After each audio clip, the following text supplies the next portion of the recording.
Everyone, welcome back to my channel अपनी tuition classes.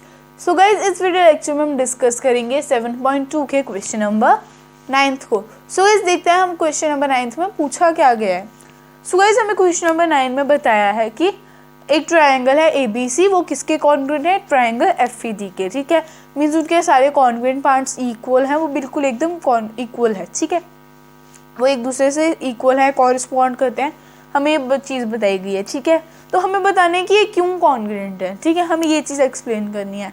अभी समझ नहीं आ रहा क्वेश्चन पढ़ के, कोई बात नहीं, हम जब इसको सॉल्व करेंगे आपको खुद ही समझ आ जाएगा। ठीक है, सो गाइस हमें बोला गया कि जो ट्रायंगल ABC या कॉन्ग्रुएंट है ट्रायंगल FED के, तो देखते हैं कि हमें इसमें कौन कौन से कॉन्ग्रुएंट पार्ट्स गिवन है। ठीक है, सो गाइस हमें गिवन कौन कौन से कॉन्ग्रुएंट पार्ट्स है कि हमें बताया कि जो एंगल A है वो एंगल F के कॉन्ग्रुएंट है। ठीक है, क्यों कॉन्ग्रुएंट है पता चला? इसीलिए कॉन्ग्रुएंट है क्योंकि देखो F में भी 2 वायर्स है एंड A में भी 2 वायर्स है।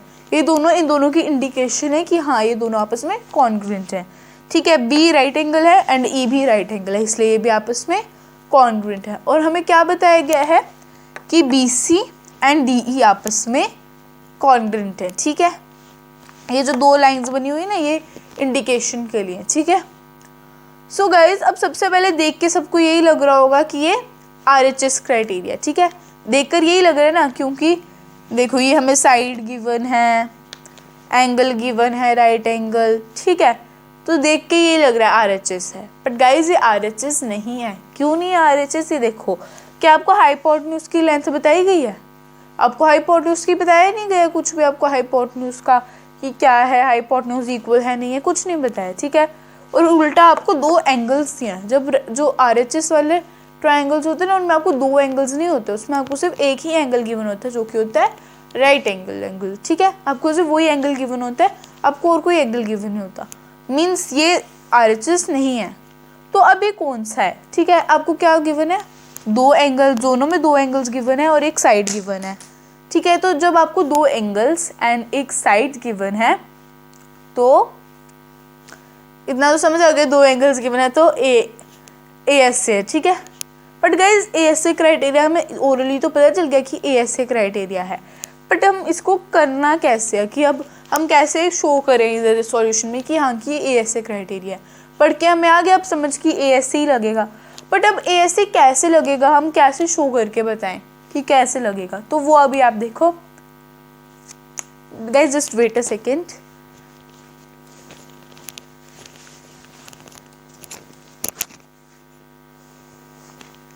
सो गाइज लेट्स सी।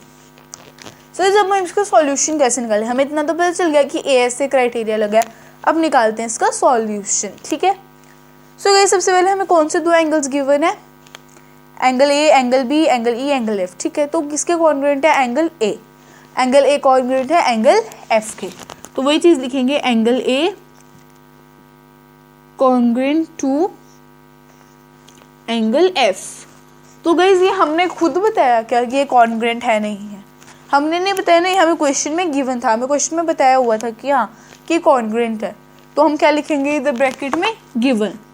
ठीक है, कि हाँ ये हमें पहले का बताया हुआ था कि एंगल A कॉन्ग्रुएंट है एंगल F के। ठीक है, क्यों कॉन्ग्रुएंट है? क्योंकि देखो 2 वायर्स हैं, A में 2 वायर्स हैं, F में भी 2 वायर्स हैं, मीन्स इनकी इंडिकेशन रखी हुई है कि आपस में कॉन्ग्रुएंट है। ठीक है, अब angle B and angle E भी आपस में कॉन्ग्रुएंट है। क्यों कॉन्ग्रुएंट है? क्योंकि दोनों राइट एंगल है एंड राइट एंगल आपस में कॉन्ग्रुएंट है। क्योंकि B राइट एंगल है तो 90 डिग्री होगा, E राइट एंगल है तो वो भी 90 डिग्री होगा, मेजर सेम है, means angle B and angle E आपस में कॉन्ग्रुएंट होंगे। तो हम क्या लिखोगे? Angle B congruent to angle E।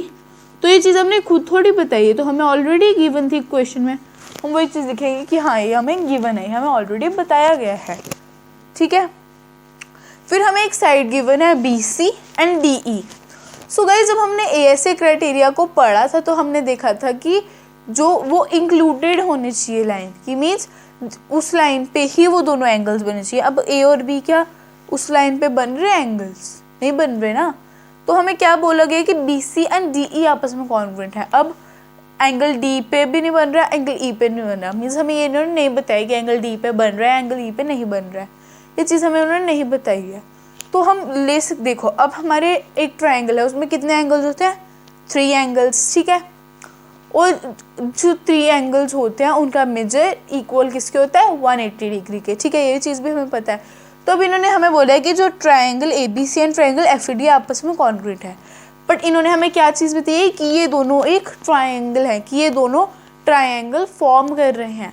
अब ये ट्रायंगल फॉर्म कर रहे हैं मीन्स इन तीनों का मेजर 180 डिग्री के इक्वल होगा, ठीक है। अब जब इन तीनों का मेजर 180 डिग्री के इक्वल होगा तो क्या C एंड D आपस में कॉन्ग्रुएंट नहीं होंगे?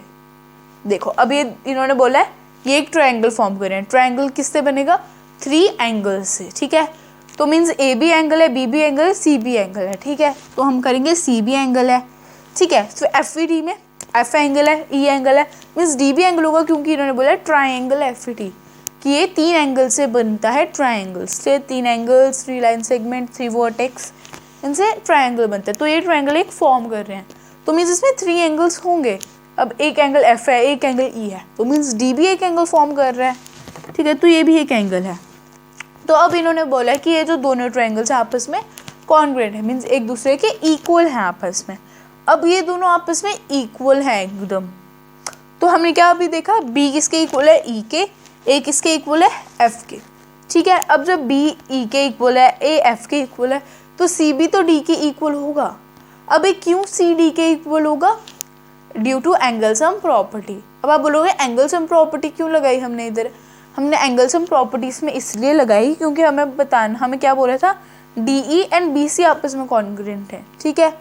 तो इनका क्या मीनिंग हुआ कि जो C एंड D है वो भी एक एंगल फॉर्म कर रहे हैं, ठीक है। अब गाइज वो एक एंगल फॉर्म कर रहे हैं। अब गाइज सब ट्रायंगल होते हैं ना, जो ट्रायंगल के तीनों एंगल्स होते हैं ना उनका मेजर 180 डिग्री होता है हमेशा, ठीक है, उनका मेजर हमेशा 180 डिग्री होता है। तो अब इन्होंने बोला है ट्रायंगल फॉर्म कर रहे हैं, तो मीन्स ABC का जो एंगल्स है इनका मेजर क्या होगा 180 डिग्री, FED के एंगल्स का मेजर होगा 180 डिग्री, ठीक है। तो अब गाइज सपोज करो कि अगर B का, चलो अब B का और E का हमें पता है 90 डिग्री, क्यों? क्योंकि वो राइट एंगल फॉर्म कर रहे हैं, ठीक है, ये चीज़ हमें पता है। तो अब सपोज करो कि C और F का नहीं A और F आपस में कॉन्ग्रुएंट है ना, तो अब सपोज करो कि A और F का जो मेजर है वो 30 डिग्री है, ठीक है। तो गाइस अगर 30 डिग्री है A एंड F का मेजर, तो जब आप 90 + 30 करोगे आ गया 120 डिग्री, और 120 डिग्री + 60 इक्वल टू 180 डिग्री। अब हमने क्या बोला कि जो तीनों एंगल्स हैं उनका सम 180 डिग्री होगा, और अगर B का 90 डिग्री है, A का 30 डिग्री है, मीन्स C का 60 डिग्री होगा। दूसरे ट्रायंगल में देखो F का 30 डिग्री है, E का 90 डिग्री है, तो D का क्या होगा 60 डिग्री। अब देखो C का 60 डिग्री है और D का 60 डिग्री है, मेजर इक्वल है, मीन्स ये आ जाएंगे कॉन्ग्रुएंट, ठीक है। तो गाइज ये हमें गिवन नहीं है, मैं आपको सपोज करने के लिए बोल रही हूँ कि अगर ऐसा होगा तो इक्वल होंगे।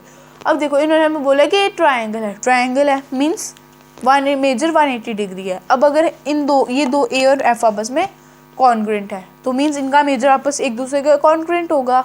B एंड E कॉन्ग्रुएंट है मीन्स इन दोनों का मेजर आपस में कॉन्ग्रुएंट होगा, ठीक है। तो अब किसका मेजर बचा कॉन्ग्रुएंट के लिए? C एंड D का, क्योंकि देखो अब 180 बन रहा है, एक हमें पता है 90 है, दूसरा भी हमें पता है 90 है, ठीक है, और हमें बोला गया कि ये ट्रायंगल कॉन्ग्रुएंट है मीन्स इनके तीनों मेजर्स आपस में कॉन्ग्रुएंट होंगे। अब A कॉन्ग्रुएंट है F के, B कॉन्ग्रुएंट है E के, तो मीन्स C कॉन्ग्रुएंट होगा D के। तो हमने क्या चीज़ बताई? Angle C congruent to angle D, ठीक है, किसकी वजह से? एंगल सम प्रॉपर्टी की वजह से। सो गाइस आप ऐसे ही लिखोगे इसको पूरा को, आपको अगर आप पूरा निकालोगे ना जब क्वेश्चन लिखना होगा आपको नोटबुक्स पे या कहीं पर भी टेस्ट पे, तो आप ऐसे ही लिखोगे, ठीक है। तो गाइस ये मैं आपको पूरा बता रही हूँ कि कैसे आप लिखोगे। Guys just wait a moment, हाँ बस अब करते हैं हम। सो गाइस ठीक है, हमें पता चल गया angle C congruent to angle D means किसकी वजह से हुआ? एंगल सम प्रॉपर्टी की वजह से। अगर आप कर रहे हो ना क्वेश्चन तो आपको ब्रैकेट में लिखना पड़ेगा, वरना टीचर को नहीं पता चलेगा कि आप कैसे आपका आया है ये, ठीक है। तो आप ये सब कुछ मेंशन करोगे। तो हमें 2 गिवन थे, हमें एक तीसरा निकाला हमने, ठीक है। तो अब हमारा एंगल्स हो गया एंगल। बट अब देखो अब आ जाओ ट्रायंगल पे, ठीक है, ABCFED, ठीक है, 3 एंगल्स हैं। तो देखो अब हमें एंगल 2 ही ले सकते हैं हम, ठीक है, क्योंकि 3 एंगल्स वाली कोई प्रॉपर्टी नहीं है, तो हम एंगल 2 ही लेंगे। पर अब देखो कौन सी साइड कॉन्ग्रुएंट है, BC एंड DE। तो BC साइड पे कौन से आ रहे हैं angles, angle B and angle C। DE पर कौन से आ रहे हैं, angle D and angle E। So means इन्होंने क्या बोला, BC कॉन्ग्रुएंट टू DE, ठीक है। सो मीन्स हमारा कौन सा क्राइटेरिया हो रहा है, ASA। ASA क्यों हो रहा है, क्योंकि दो एंगल्स हैं, बीच में एक साइड भी है, ठीक है।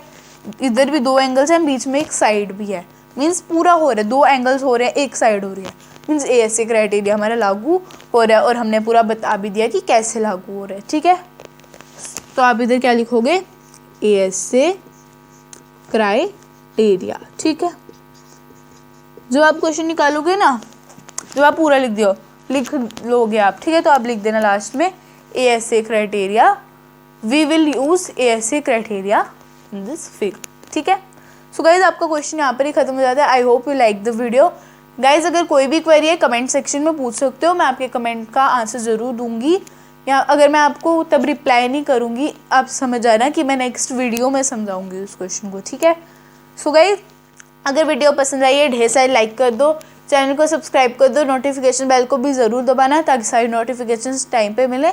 सो guys I will meet in my next video, till then take care, stay home, stay safe, bye guys. Guys आप अभी भी स्क्रीनशॉट ले सकते हो, मैं रुकी हुई हूँ, आप अपने नोट्स कंप्लीट करो, स्क्रीनशॉट ले लो।